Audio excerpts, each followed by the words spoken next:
Hey, what's going on, social media family? Michael Cabradilla right here in San Diego, California. And we have been reading through this book right here, The 100 Simple Secrets of Happy People. And it says here what scientists have learned and how you can use it. So why have we been reading this particular book? It's for our own purposes to find out like what is it that makes people happy, and are there secrets to being a happier person? But also that can really affect everybody who's around us, from our family to our coworkers to our business partners, our community as a whole, and really just how we present and show up in the world. It can really help. So we are on chapter number 71, and typically what we've been doing is we've been reading through each chapter, making some comments, sharing some stories, some insight, and we would love to hear what your thoughts are, what comes to mind, anything that you can share with the conversation. Feel free to go and put some comments in the comment section. So chapter 71 is called Don't Accept Television's Picture of the World. That's pretty cool, right? Especially in this day and age. Watch television for any length of time, whether it's the news or a primetime show, and you will inevitably come to the conclusion that virtually everyone is either very rich or about to die a horrible, bloody death. These pictures affect us more than we know. We fear that the awful events on television will actually happen to us, and we are frustrated that the nearly universal wealth we see on television hasn't reached us yet. Separate what you see from what you know to be real. Base your expectations on reality, not on television. For 1,000 generations, the Gwich'in tribe lived in northern Alaska in nearly complete isolation from outside cultures. Tribal members were completely self-sufficient, surviving on skills taught to them by their parents and their elders. In 1980, one of the tribe's leaders acquired a television. Members of the tribe described the event as the beginning of an addiction. Soon, the native customs were ignored to maximize TV watching time. One researcher said the tribe's experience: for these natives, like anyone else, television is a cultural nerve gas. It's odorless, it's painless and tasteless, and it's deadly. What happened to the Gwich'in traditions that had existed for thousands of years? In the words of one tribe member, television made us wish we were something else. It taught us greed and waste, and now everything that we were is gone. Wow, that is such a powerful sentiment, right?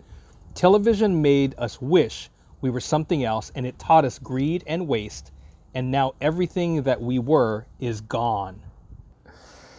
The last part here says, television changes our view of the world and can encourage us to develop highly unrealistic and often damaging conclusions that serve to reduce our life satisfaction by up to 50%.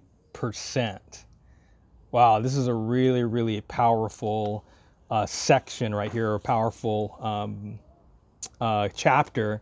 And I think not only just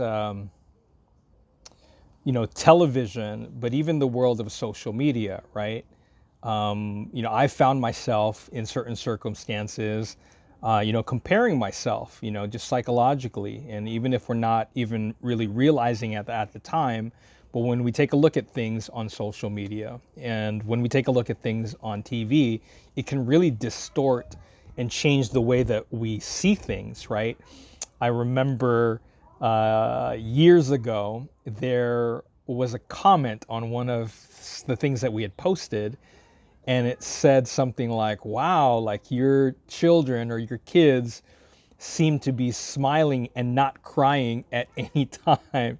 And I remember thinking, like, why would we post pictures of them frowning, right? Why would we post pictures of them being upset? And in the real world, well, guess what? Children get upset. Babies cry. It's not all sunshine and rainbows when it comes to parenting even. And when we can take a look into the world of others through a lens of even social media, it typically is like the best of the best that we see, the best of times, and we don't see the worst of times in a lot of cases.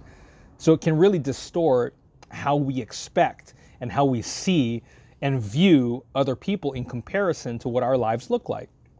And another thing I'd like to share is I remember the beginning of the pandemic, and even, on a daily basis, the news that we watch, the television that we watch really can shape the way that we see the world. And I remember having a conversation with a really good friend, and his son at the time of the beginning of the pandemic was finishing up kindergarten and going into first grade the next year.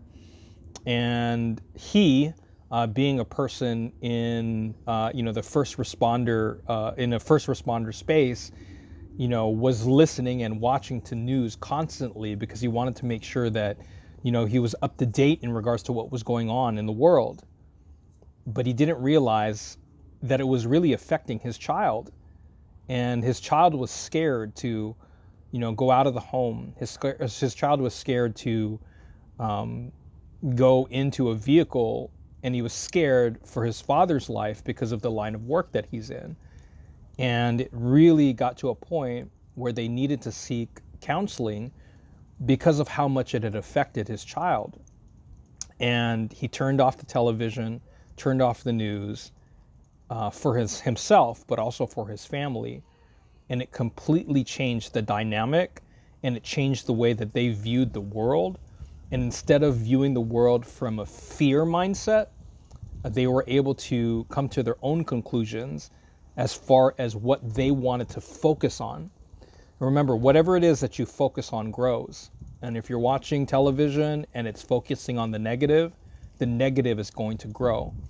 If you focus on things that are positive, well, guess what? What I've learned in my personal, experience is that the positivity grows.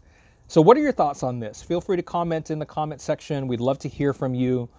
Remember, surround yourself with positivity and you'll get more positivity. At least that's what we believe. Take care. God bless. We will see you on the next video, video number 72. Take care.